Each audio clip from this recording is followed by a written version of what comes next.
Please join me in welcoming Dr. Strumwasser.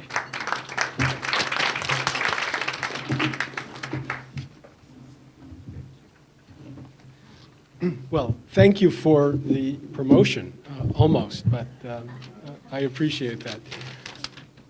My name is Ira Strumwasser, and as Dr. Spindler said, I'm the executive director of the you can all hear me, right? Blue Cross Blue Shield of Michigan Foundation. My job is brief tonight, and it is to introduce the chair of our board, Dr. Shauna Diggs.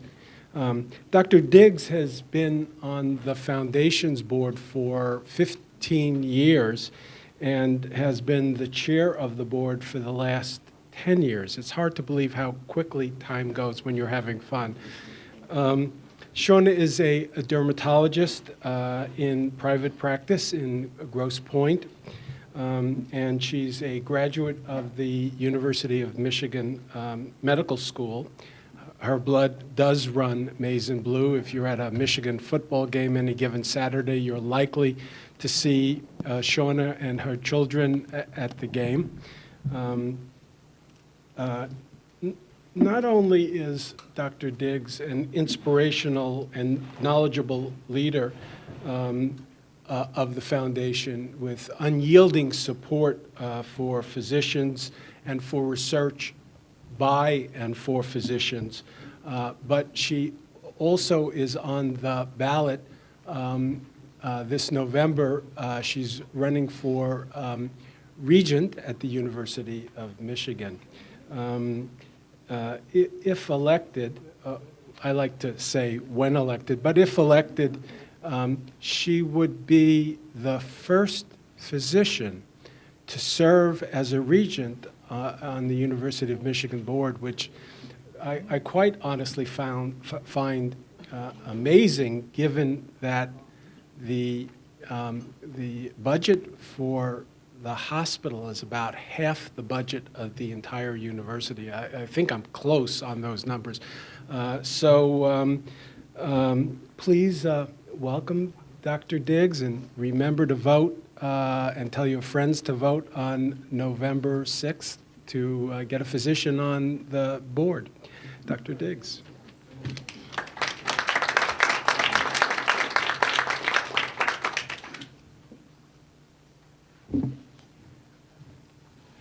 Good evening, everyone. I have to say I must thank Dr. Strumwasser for that introduction. I appreciate it, and thank you, Dr. Spindler. I realize that I am between the presentation and our dinner, and so my comments will be very brief this evening. But it's a pleasure for me to be here back in Ann Arbor and back at this Bioethics conference. The Blue Cross Blue Shield of Michigan Foundation is delighted to have supported each of the previous 15 annual MSMS Bioethic conferences. And I have attended several of them. I enjoy this conference. As a physician in private practice, our current topic on will the patient and physician relationship survive is of particular importance to me. With $52 million in assets, the Blue Cross Blue Shield of Michigan Foundation is the 6th largest corporate foundation in Michigan, and we are also the largest Michigan foundation that is exclusively dedicated to healthcare.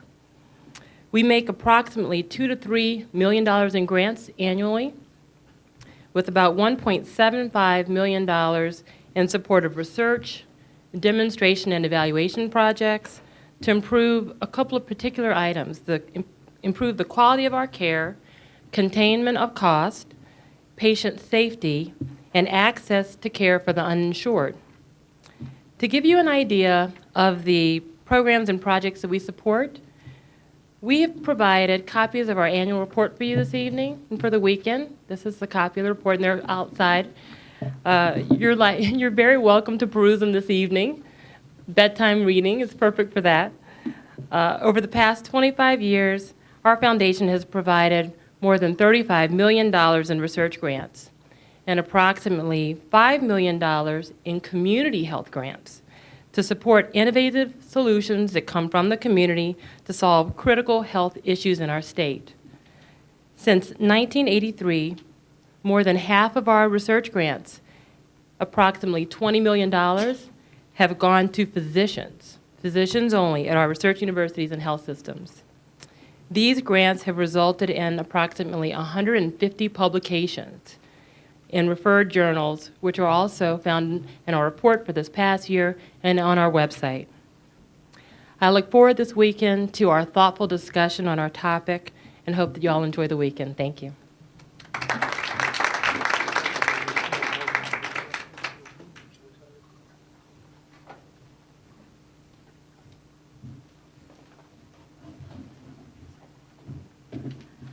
Thank you, Dr. Strumwasser and Dr. Dix. And now it is my great pleasure to introduce our keynote speaker for the evening, Dr. Charles S. Bryan. Dr. Bryan is a graduate of Johns Hopkins University School of Medicine.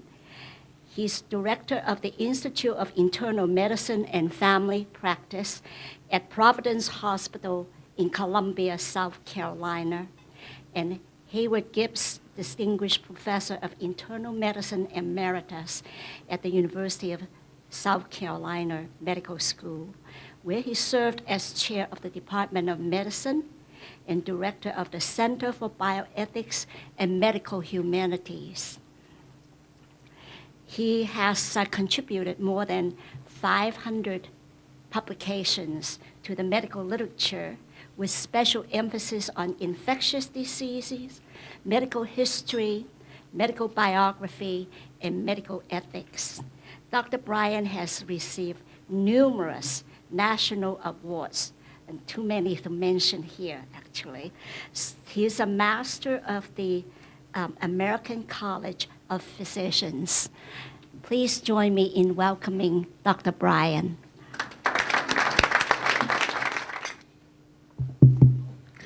Well, thank you very much, and good luck in the election. So important to have physicians involved in politics. Is my voice good? All areas? And my slides up? Oh, yeah, okay. But, oops.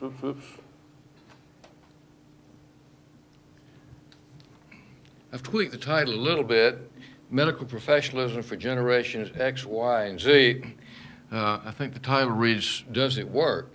We will address that, and I think that would be a great conversation if we have time for Q&A.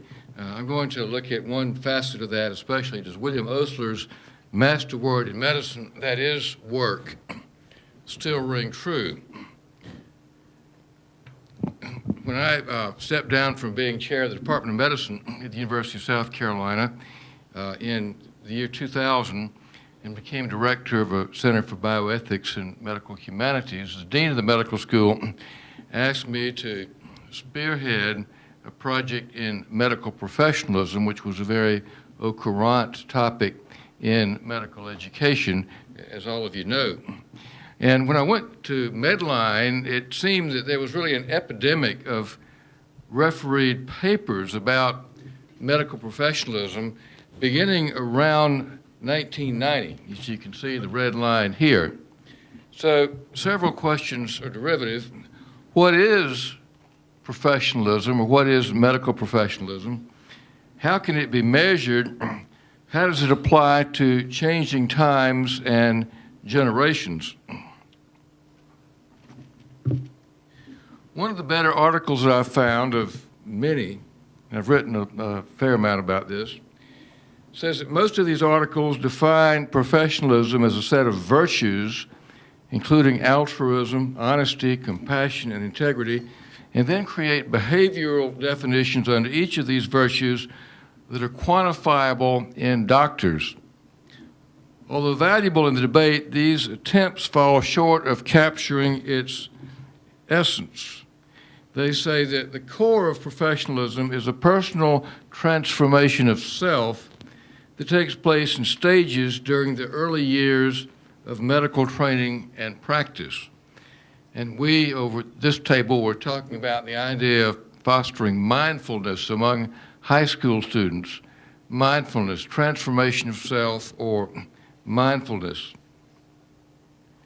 Now, what about the various generations? I think we would all agree, and you can go to the Hebrew Bible or to Plutarch's Lives or wherever, and it becomes fairly apparent that people basically haven't changed much, at least through recorded history, but that members of generations are roughly a bit identifiable because of the values and conditions under which they grew up.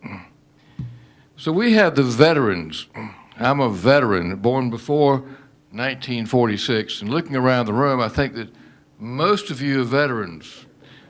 Will the non-veterans raise your hand? Well, we have a good number of non-veterans. Notice how they all sit together, these non-veterans. We view medicine as a 24/7, 365 calling. More about that in a little bit.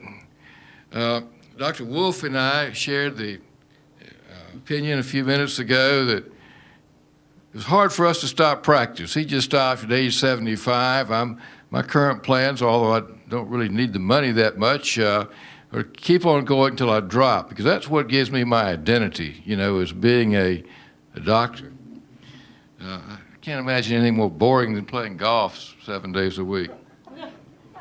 We focus on professionalism and duty, right? Duty.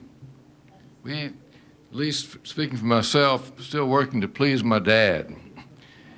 Then we had the baby boomers. They're similar to us on the surface, but they place more value on status and tangible rewards. Having 2 BMWs, or since I'm here in Michigan, 2 Cadillacs in the garage. Then we have Generation X coming along, and a lot of attention to Generation X, people born between 65 and 79, which being a doctor is only part of their identity. They look for a balanced life. Of course, a lot of these people are 2-physician couples. I met 2 psychiatrists earlier. Said, our chairman is a psychiatrist, right? Yeah. What do you call it if 2 psychiatrists marry each other? I don't know. You know what you call it if 2 ophthalmologists have a baby, don't you? You call it immaculate conception. Sorry. Any rate, sorry. Then after Generation X, we have Generation Y, people born between 80 and 94. And they expect the employment model. And I'm told that something like 4 out of 5 doctors coming out of medical school expect to be employees. Y'all heard similar figures? I think one thing, we're meeting tonight under the sponsorship of the Michigan State Medical Society, right? I think one thing that this portends is really endangerment of our medical organizations. Why do you need to be a member of a state medical organization or the AMA, to which fewer than or less than 20% of doctors belong to today, if you no longer have autonomy, if all of your contractual relationships are going to be done somewhere else? Why do you need to belong to this organization? And then Generation Z is to be determined, but I think there's a potential for globalization through massive internet-based collaborations. And so one thing that I concluded very early on was that each generation of physicians needs to reinvent what it means by medical professionalism. What are the 3 traditional learned professions? Anybody? Clergy, medicine, ministry, and the law. Sure, medicine, ministry, and the law. Now, why are those the traditional learned professions? Arbitrarily, those were the things that were taught in medieval universities. But I think when you reflect on it, at least when I've reflected on it, that what those 3 walks of life, medicine, ministry, and the law have in common is that people who are helping other people make judgment decisions in areas of uncertainty in which there's great consequence. But therein lies the rub for medicine. We're always going to need clergy because at the risk of perhaps offending 1 or 2 of you here, I'd offend a lot more in South Carolina, none of us really knows for sure what happens to us when we die. We all have existential dilemmas. We're always going to need lawyers because when you have a conflict, anything can happen. It's like football coaches are wont to say, throw the ball up in the air, 3 things can happen and 2 of them are bad. But medicine, because of its being wedded to technology, inexorably moves towards certainty, eliminating the uncertainty. And so I think that's a major structural threat to medicine. Now let's look at this idea of work. It's 24/7, 365 commitment. William Osler, when invited back to North America in 1903, gave a talk in Toronto famously entitled "The Master Word in Medicine." And he said, the master word is work, a little one but fraught with momentous consequences if you can write it on the tablets of your hearts and bind it on your foreheads. But there's a serious difficulty in getting you to understand the paramount importance of the work habit as part of your organization. Work. I became a workaholic. I don't know about you. That wasn't a new idea. Samuel Bard, who was a pioneer medical educator in New York City, founder of what is now Columbia, said, "And don't be alarmed if I set out telling you that your labors must have no end. No less than life and its greatest blessing, health, are to be the objects of your attention. And would you acquit yourselves to your own consciences, you must spend your days in assiduous inquiries after the means of rendering those of others long and happy." We march to the tune of the best way to live is to promote the happiness of others. And Osler actually said that. We're not here to get all we can for ourselves, but to make the lives of others happier. The idea of a life of service. Oliver Wendell Holmes, who was his own worst example in this respect, because as you know, he was the autocrat of the breakfast table and had a dual career as a medical educator and as a writer, said that in talking to graduating medical students, medicine is the most difficult of sciences and the most laborious of arts. It will ask all your powers of body and mind if you are faithful to it. The great practitioners are generally those who concentrate all their powers on their business. If there are here and there brilliant exceptions, it is only in virtue of extraordinary gifts and industries to which few are equal. What I marched to over and over again, the passages I kept coming back to as a medical student, as I went through my anxieties that most but not all of you have experienced, of wondering if medicine was really the right thing for you to go into, what field of medicine you're going to enter, what am I going to do with this great big book that I have to read, and so on and so forth. I kept coming back to the introduction written by Tinsley Randolph Harrison of the University of Alabama and his colleagues, Harrison's Internal Medicine, in the first version of it, 1950. Raise your hand if you had that book when you were coming along. Most of you, except for these Xers and Yers over there, you don't have any books, right?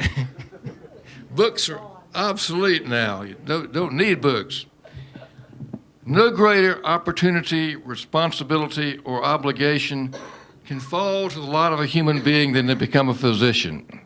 Now, there's sexist language here because he uses he, but most of the doctors there were men. In the care of the suffering, she needs technical skill, scientific knowledge, and human understanding. He or she who uses these with courage, with humility, and with wisdom will provide a unique service for his or her fellow humans and will build an enduring edifice of character within himself or herself. The physician should ask of his destiny no more than this. He should be content with no less. Is that an easy message? It says that the main thing is building character. Internal goods or inner goods as opposed to outer goods are the things that we possess, or such things as financial security, and so on and so forth. Building character. So, I keep coming back also to an essay that was written or published about January 1, 2000 to celebrate the new millennium, when the Lancet had or featured one-page essays on various aspects of medicine. And for medical teaching, they turned to one Danielle Gourovitch, who is a historian at the Sorbonne in Paris. She gave a one-page, wrote a one-page article about the history of medical teaching, and she said that Osler was the last noble example, the last great mind for noble-minded general medicine, and she says that it's pointless to teach subjects like English and literature and by implication ethics and so on and so forth to medical students, because there will soon be widespread replacement of doctors by healthcare technicians. Osler championed the idea of the liberal-minded, broadly educated physician who brings to bear at the bedside the perspectives not only of cutting-edge technology, but also the wisdom of the aged. That is what Osler stood for. And he reconciled, or helped reconcile for his generation, this idea of the tension between the old humanities and the emerging new science. The idea of high-tech, high-touch. As Naisbitt put it, for every advance in technology, we as humans need the touchy-feely reassurance that the old values still apply. And that's what I sort of grew up to, but is that necessary now? Or do you really need a doctor who is broadly educated to put a catheter in your heart? Indeed, do we still need doctors at all? One of your physicians, do you know this man, I think John Lantis, isn't he in Michigan? I think he's in Michigan or Wisconsin or somewhere. Do you know him? He's in Kansas City now. He was in Chicago. He was in Chicago, now he's gone to Kansas City to meet a crazy little woman out there or something. Actually, yeah. But he spoke here a couple of years ago. Oh my, so I've got to follow his act? Well, no. It's a hard act to follow. But he points out in this provocative book that most of the things doctors do can be done by other people with less training. Will medicine of the future consist mainly of mid-level practitioners referring to technicians? And one of the things that concerns me, and I just heard over here that you're going from what, 3 medical schools in Michigan to 6 or 7 within the next few years, is that right? 4 to 7. Excuse me? 4 to 7. 4 to 7, and we're going from 2 to 4 in South Carolina, and we're going to have more graduating doctors than we're going to have PGY1 positions. Do you have that same scenario? And through the U.S., we've had the same. The last year was the first year that we've had 1,000 U.S. trained medical students without residency slots who had to scramble, who did not have slots in their residencies, or their residencies here in the United States. Is that right? We had 1,000 people who, after going in debt $100,000 to $200,000, couldn't get residencies? Raise your hand if you've heard that before. That's breaking information for me since I retired from academic medicine 4 years ago, but this is really frightening, isn't it? In fact, I think it's socially irresponsible. What do you think? And but the scary thing is that in our state, and what I heard, same here, that the selling point is we need more primary care doctors in underserved areas, right? But the issue is, can you really do medicine without the technology? And do you need, isn't it better in a way, sure, it won't be 100%, they might be 99%, but is Blue Cross Blue Shield going to pay for it, right? Is that a question or? Well, that's the question. That was quite an answer, Ira. Look, it's just such a thrill to come up here to Detroit, and my wife and I, we stayed at the Marriott there down in Renaissance Center and looked out on the Ohio River, not the Ohio River, the Detroit River, and have another drink. And I was looking right down at the Blue Cross Blue Shield of Michigan building, right? Right. You and General Motors have all the money in the state as far as I can tell. Right? Oh my, they can throw me out of here. So getting back to this question of Generation X, et cetera, one of the most provocative talks I've heard was at the American Ostler Society meeting a couple of years ago, when a woman who's actually what might be called, I guess she's an academic nun in Canada, described 4 pivotal epochal events in the evolution of the medical profession. Mark these well.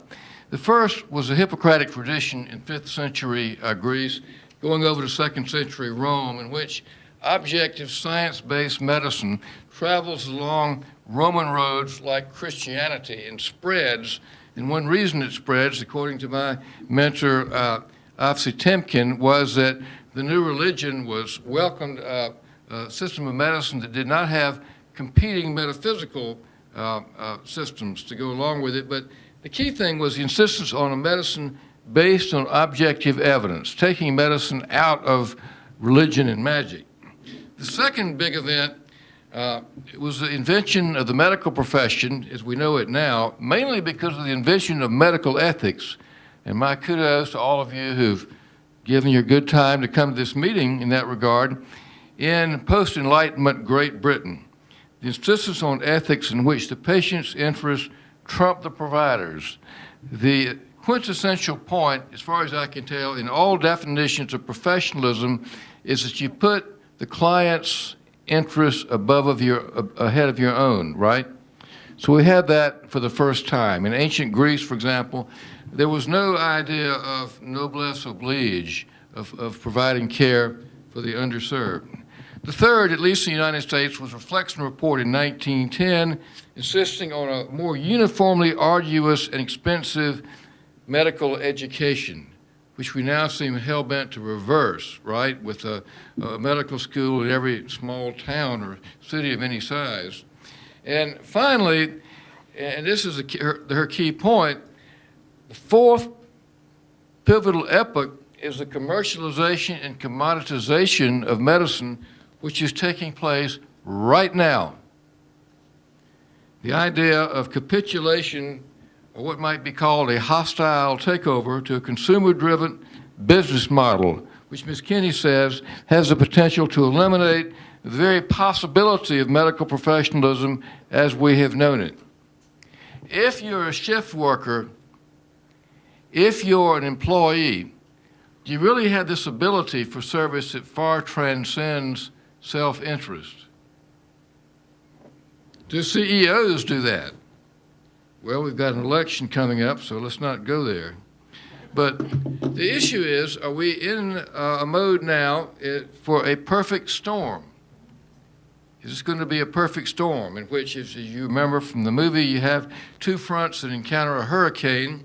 One front is the decline of medicine as a learned profession, which we've gone into. Multifactorial, one idea of it is the lack of insistence on this broad education. Another, of course, is the trivialization of medical knowledge by the internet. And the second front are the lifestyle preferences of generations X, Y, and Z. They no longer see medicine 24/7, 365, 366 in leap year commitment. I don't have any problem with that. I think that's great that you want to have lives. I wish I'd done that. Finally, the hurricane is the commercialization and commoditization of medicine by the twin forces of government and capitalism. About 15 or 20 years ago, the Yale sociologist Alan Kraut published a book entitled Death of the Guilds. And what Kraut did was to look at 4 walks of life: medicine, engineering, the university professoriate, and lawyers, law, in all of the major Western democracies except West Germany, which he arbitrarily left out. And what he found was that everywhere the values of the professionalism were being, and professional autonomy was being diminished by the twin forces of government and capitalism, but that medicine in the United States constituted by far the most extreme case of rise and fall. So let's look at this in turn. First, the decline of medicine as a learning profession. What is medical professionalism? In 1995, the American College of Physicians, I'm an internist with several other internal medicine organizations, widely published a charter on medical professionalism. They put forth 3 fundamental principles: the primacy of patient welfare, patient autonomy, social justice, and 10 professional commitments, which are summarized here, and I won't read them. But the question I had was, why this flurry of interest in doing something like this? Was it spin doctoring for a beleaguered occupation? And one point that I make in one of my papers, I think, that attracted Dr. Wolf's attention, that resulted in this wonderful invitation, is that it seems to me that what all of these papers in academic medicine and throughout the medical literature and the American College of Physicians high-sounding documents seem to do is what they do is to say what we as doctors need to do to be professional. But it seems to me that this is a one-sided thing. Very little, if any, attention is given to what society needs to do to create a climate for medical professionalism. Put differently, or put baldly, it's hard to be professional in an environment that doesn't encourage or honor professionalism. As the ethicist Al Johnson puts it, the power is very difficult to exercise noblesse oblige when the power of the nobleman, the power of the nobility is under attack. So we looked at the learning professions earlier. We consider this image of the doctor. You all know it. Sir Luke Fildes' painting of in the unveiling of the Sir Henry Tate when his gallery was created, gave Fildes a license to paint anything he wanted. It's a signature painting for his wonderful art collection. And Fildes chose to paint the doctor. Notice the body language of this doctor caring for this sick, presumably dying child in his poor fisherman's cottage. Never mind that these weren't the conditions in Victorian England, but who of you would rather have this doctor or the gruffest doctor on the planet today who brings to the bedside a vial of Rocephin? Which doctor would you want to cure the child's streptococcal septicemia? Technology. Let's look at the symbols of medicine. We grew up with a snake, right? The rod of Asclepius. Before that, it was a urine flask, holding up a urine flask for good or evil medicine. Then it became the stethoscope, right? You have a stethoscope as you ride to work in your Cadillac or Ford Taurus. You have a stethoscope dangling around your neck, right? Stethoscope. What's going to be in the future? The handheld ultrasound device, the computer, the ballpoint pen, the cellular telephone, the lawsuit, your suggestions. What's going to be the symbol of medicine? Medicine has to reinvent itself. When I became interested in professionalism about 15 years ago, I guess it was, I noticed as I drove home from the hospital, there was a car wash establishment, and the guy's only signage was professional. So I stopped by one day and I said, you know, I'm a doctor down the street at this medical school and big hospital down there, and I'm interested in what you mean by professionalism, because I'm concerned about the same problem. So he smiled, a big toothy smile, and said, be the best you can be. It's not the job, and it's the attitude. And I thought that was pretty good, right? Be the best you can be. Now, this idea of being wedded to technology is one that really does interest me a lot, and particularly because I was in the wave of physicians who met the HIV/AIDS epidemic head on. Are there any other ID specialists in the group? I guess they're all chasing fevers and don't have time for an ethics conference. But at any rate, It turns out that we were around the country based on a book called AIDS Doctors, and looking at my own career, we had a lot in common. We were all in our mid to late 30s. We were in the first wave of board-certified infectious diseases specialists. We had gone into this unusual specialty, which was known not to pay very well, because we just were interested in disease. We were interested in all of medicine. But also, on the downside, we wanted to be the stars. We wanted to be doctors. We thrived on making weird diagnoses like tularemia, for example.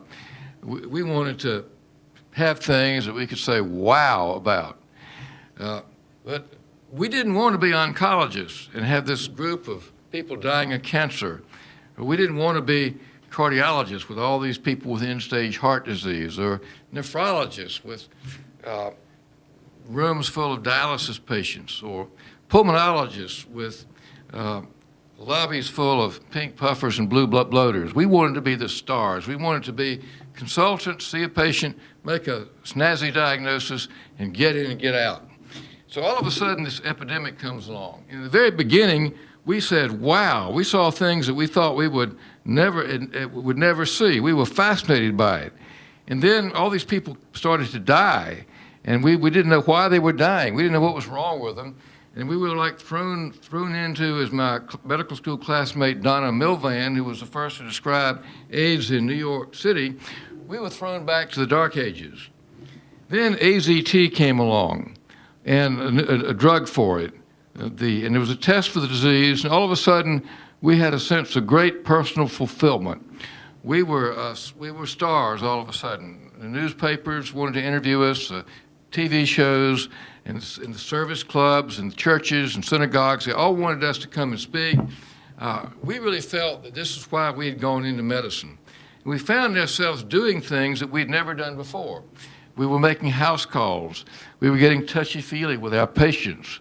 We were getting into these huge biopsychosocial conversations. We were chairing task forces.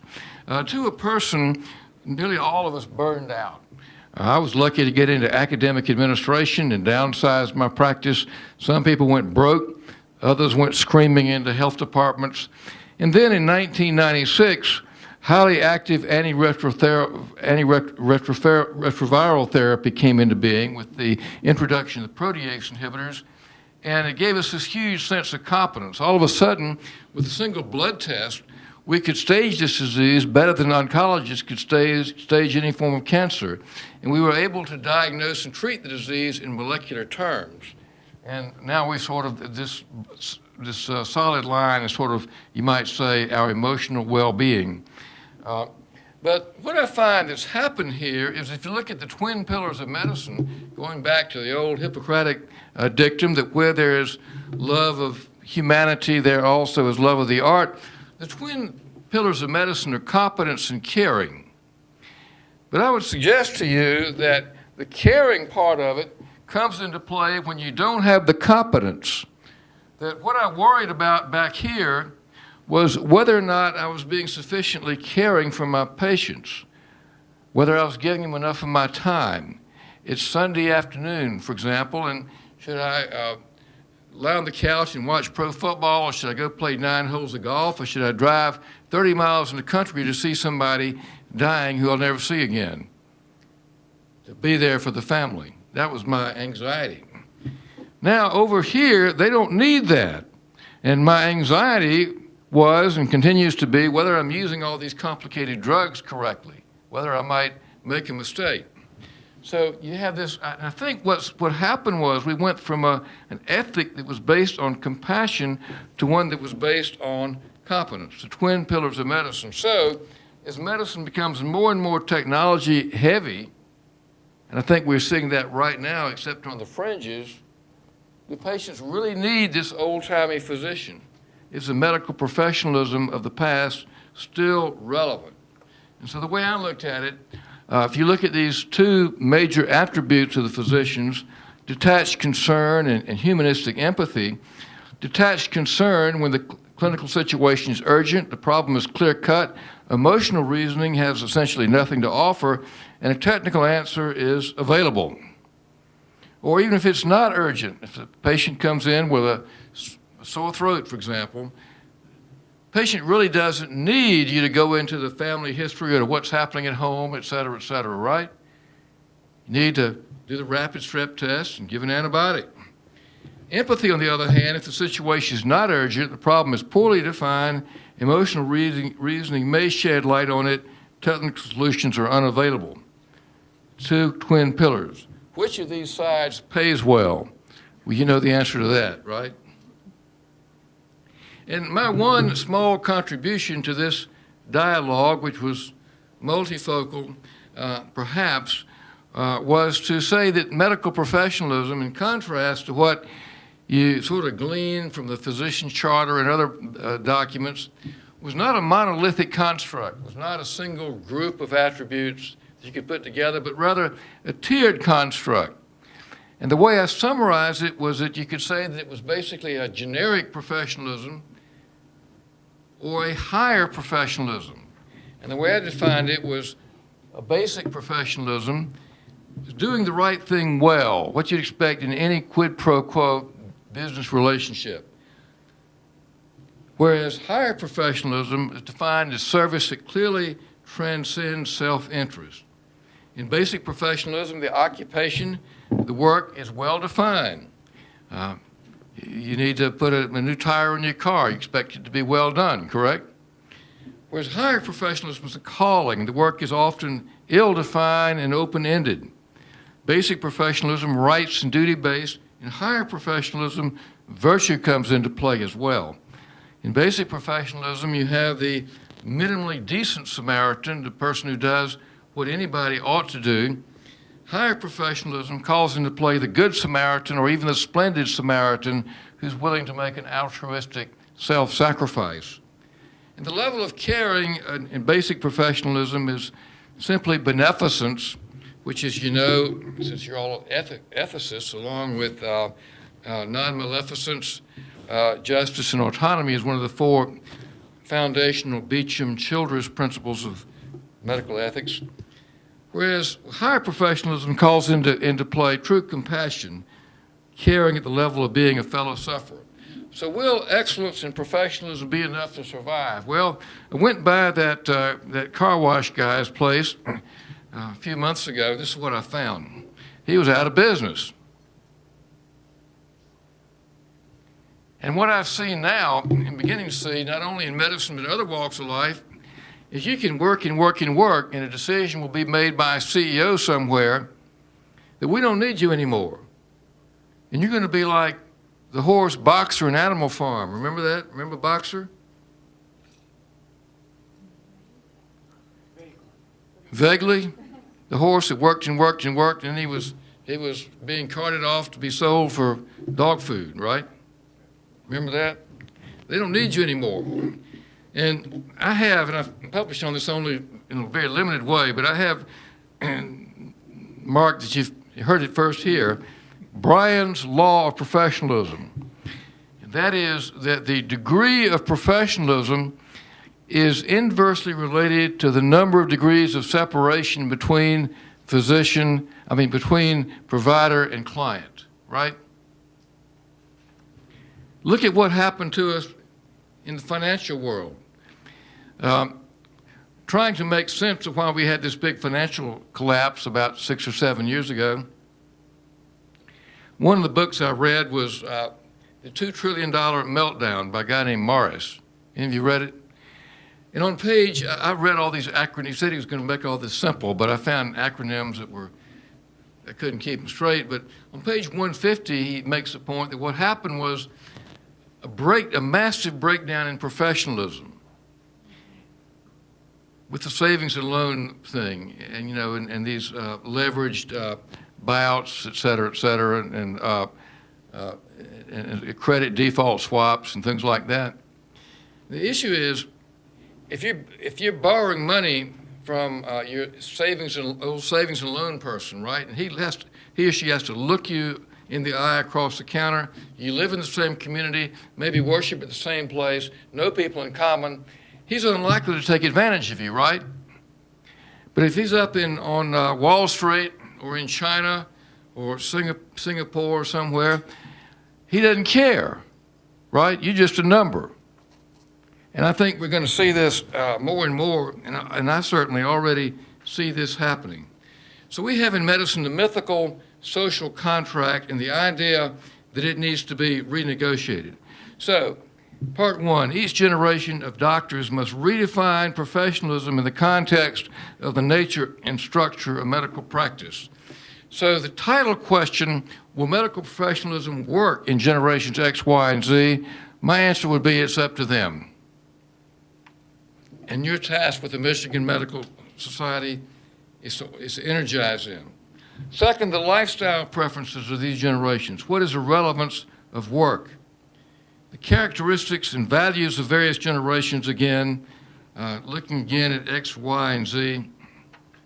Osler says, as I glance from face to face, the most striking peculiarity is the diversity that exists among you, but so sad it is to think will be your careers, for one success, for another failure. And I think that that's going to be more and more the case with generations X, Y, and Z. That you're going to see increasing pluralism, that in my generation, veterans, if we became doctors, we knew that we would be economically secure as long as we worked hard and, as my dad put it, kept our noses clean. There's no question that we'd be able to get a job doing something.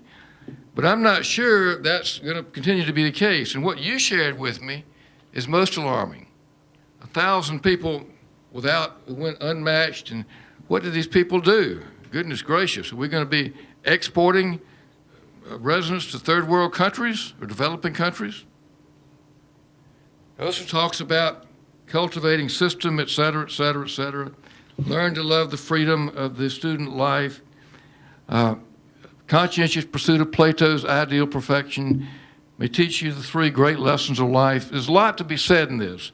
You may learn to consume your own smoke. Eat the bad news. Be a positive person.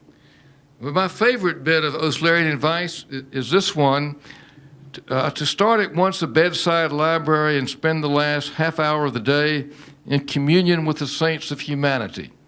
And to that end, he prescribed 10 great works. They were the Old and New Testament, two of the Stoic philosophers, Epictetus and Marcus Aurelius, Plutarch's Lives, Sir Thomas Browne's Religio Medici, Shakespeare, Montaigne's essays, Emerson's essays, Cervantes' Don Quixote, and The Breakfast Table series by Oliver Wendell Holmes. Stay in tune with this. This idea of the two cultures, but popularized by C.P. Snow. And so he emphasized work. And notice in this picture of Osler with his wife, Grace, and their little boy, Revere, you'll see this if you look carefully, you'll see pictures like this over and over again in art and photography of the playful child, the joyous mother, and the doctor, the grown-up, the man of the house looks annoyed, right? Preoccupied with his work. And when Osler loses his son, when his son is killed in World War I, some people say that he died of a depression. The evolving work ethic, that's what I grew up with. Cliff Cleveland, a former president of the American College of Physicians, who was my friend at Hopkins, wrote that Hopkins, back when I was a student there, was a workaholic's idea of heaven. Thomas Duffy, who was one of the great chief residents there at Johns Hopkins on the Osler Medical Service, wrote that the Osler Service work ethic probably caused untold numbers of cases of late onset PTSD, and I think that was certainly the case. So I applaud you people over this table of generations X, Y, and Z and seeking more balance than we had. I think one of the things that if you had your 30 seconds to talk to everybody in the world and give them one message. I have three. And one of the three is to set written goals in all the major areas of your life. And ideally build those around your major definite purpose.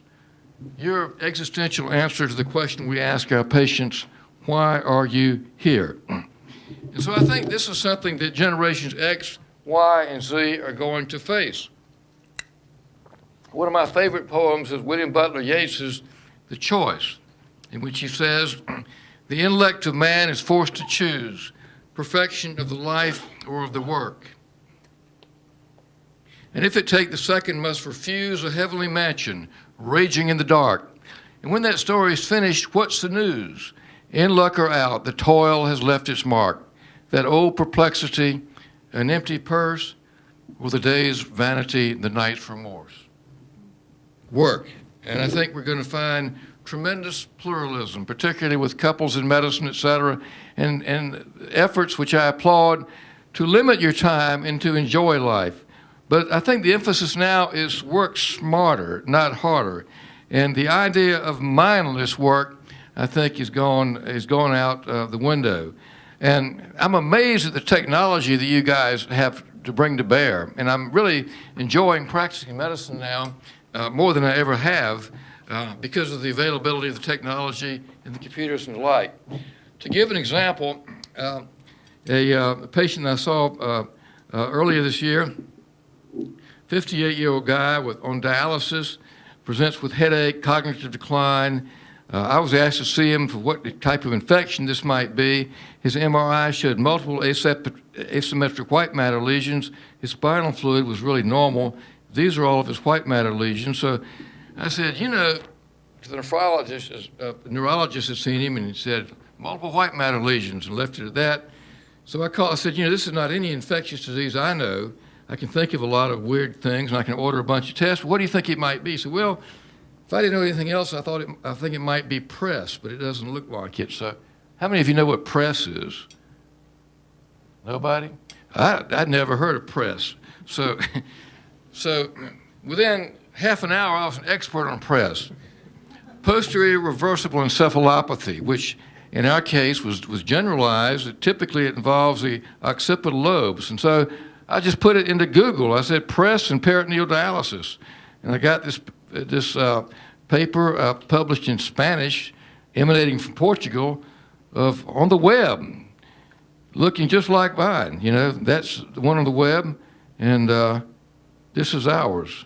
So I thought about it overnight, and I called the nephrologist. I said, look, but the patient looked like he was about to die. I said,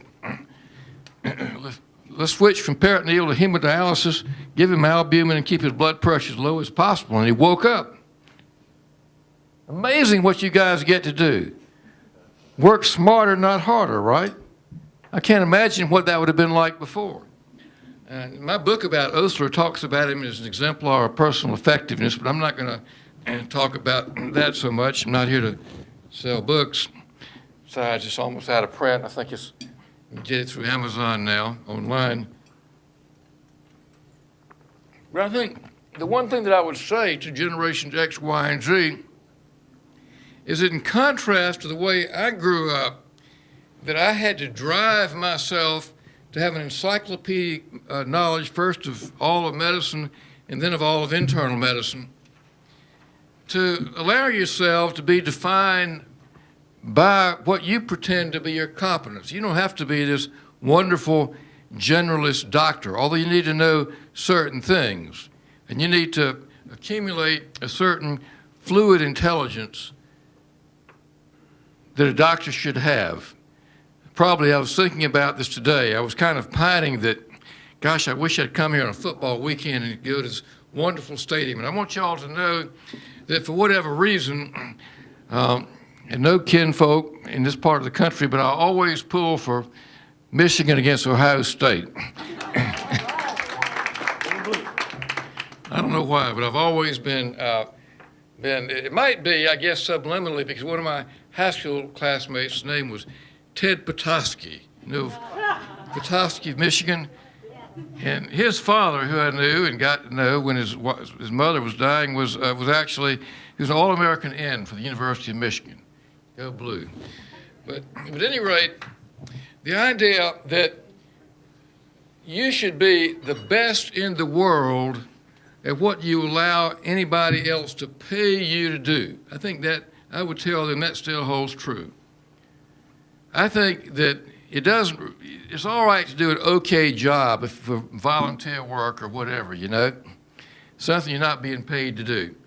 But if you allow somebody else to pay you to do something, you should try to be the very best at the world. And one thing, when I was a medical student, I went through the same drill that you all did and had to memorize the origin, insertion, and innervation of every muscle in the body, which surgeons tell me. I had a surgeon, I asked him if he could do that for any muscle. He said, well, all three, I'm not sure I could, you know. Doesn't really matter that much. But at any rate, the idea, and I found this occasionally to be the case, that somebody's life could hang on a single fact, right? The stray thought I had about the football stadium here, your wonderful stadium, larger than any other, correct? Even dwarfs Williams-Brice back home of the Fighting Gamecocks. But I once went to a football game, and a guy at the other end of my row had a cardiac arrest. So I went down, and this very competent nurse named Cindy Brown was giving CPR, and a pathologist, he'd had his arrest on the wrong side of the stadium. It was on the west side, and the defibrillator was on the east side. And the pathologist that I knew very well had gotten there, and the guy started, you know, people were standing up cheering for the Gamecocks against the Wolfpack in the fourth quarter, and I did what I could to be useful, you know, unbuttoned his pants and felt his femoral pulse, and he starts moving around a little bit, and the nurse says, the pathologist said, let's stand back a little bit and see what's happening. And why I did it to this day, I don't know, but I just instinctively threw my ear to his chest, and there was nothing. Didn't have a stethoscope. So I said, blam! So let's keep on going until we get the defibrillator. Sure enough, he was in ventricular fibrillation, survived didn't have a heart attack. He survived without any problem. But this idea that somebody's life could hang on one fact. So when I was trying to memorize anatomy, I came across a somewhat unusual poem in a British journal, The Punt, named magazine Punch, that some of you may remember, some of us veterans, right? And it went like this, a quirky poem. The title of it was A Judgment. It's obviously about a geologist, and I've recited this poem a few times in recent years to people I met by chance who were geologists, and they absolutely loved it. You'll find it very esoteric. But it goes like this. I dreamed the angels came to me at night. They stood about my bed, devout of mien, and asked one question. What is enstatite? It is an orthorhombic pyroxene, I said, and as I spoke, I heard the jangle of planets crashing down the cosmic seas. I added hastily, its cleavage angle is 57 more or less degrees. If it were 86, not 57, it would quite clearly be an amphibole. At this they led me singing up to heaven, where angel hands received my battered soul. The guy made his living of people paying him for what he knew about minerals, right? Commoditization and commercialization of medicine. What does this portend for doctors and their professionalism in the 21st century? Confusion regarding the respective roles of doctors and patients. Title of your conference now. A complex web of conflict of interest. Reduced trust in the physician's judgment. That's what traditionally doctors were, right? Making judgment decisions. An erosion of the moral agency of the doctor. If you look at the Tate Gallery's picture, for example, this was probably a fanciful image of the past. Is interpreted, I bought a book about death and dying in Victorian England, interprets a gray light showing through the windows a symbol of hope for the child's survival, in contrast to Victorians in whom the dawn light more likely signified the hope for eternal life rather than worldly life. The doctor was unlikely to have been present in the poor fisherman's cottage. Doctors in the UK would not give up their pre-national health service, the National Health Service for that era. And the child's death is idealized, whereas many deaths were agonizing. The whole thing is idealized. And one of Fildes' painting emphasizes social responsibility, is shown here. So in terms of the doctor-patient relationship, that's the title of your conference, the new paradigm is clearly a doctor-patient society triangulation. But where is the rub for us? That's not in our ethics. We're still bound to do all that we can for an individual patient, just like the lawyer is bound to do all that he or she can for an individual client. But whereas the lawyer has these opposing guys doing all that they can for their individual client, and you've got a system that allows correction, there's nobody to tell us when to quit, is there? As far as I can tell, except in a few places have tried it, like the act in Texas, so that we've got the professional model in which you've got patients, doctors, and not-for-profit hospitals on the left, and the business model of insurance companies, and my apologies to my Blue Cross Blue Shield person here, the drug companies and the plaintiffs and lawyers. Who's going to lose out? Medical professionalism is an ethical system supported by an appropriate institutional framework. What if you find yourself working with a CEO who's not professionalism? Again, we get back to the tenuous social contract that we doctors have. Hafferty and Castellani recently proposed that medical professionalism, and I think they take this a step beyond what I did in a different way, as being of multiple types. They argue that this was in academic medicine in 2010. Did anybody here subscribe to academic medicine? Nobody. You get it? Good. Well, I've just proofed yesterday an article that I have in it that alludes to this. It's going to be in the January issue on teaching medical history, but they propose it as a bunch of different types. Nostalgic professionalism won't be very different from what you saw in the past. But I think this will mainly be people who are in the upper third of their class in medical schools and are able to get into one of the technology-heavy specialties and carve out a niche, as some cardiologists, some nephrologists, oncologists seem to be able to do. Entrepreneurial professionalism, we'll see some of that, academic professionalism, lifestyle professionalism, and then empirical, unreflective professionalism, activist professionalism, people fighting for social justice, like Paul Farmer. I think we're going to see a lot of pluralism, and I think the idea of a one-size-fits-all professionalism is going to fall. So each generation of doctors must strive to honor certain ideals and principles, but medical professionalism is likely to become increasingly pluralistic. So some of my conclusions are, I think, winning with generations X, Y, and Z.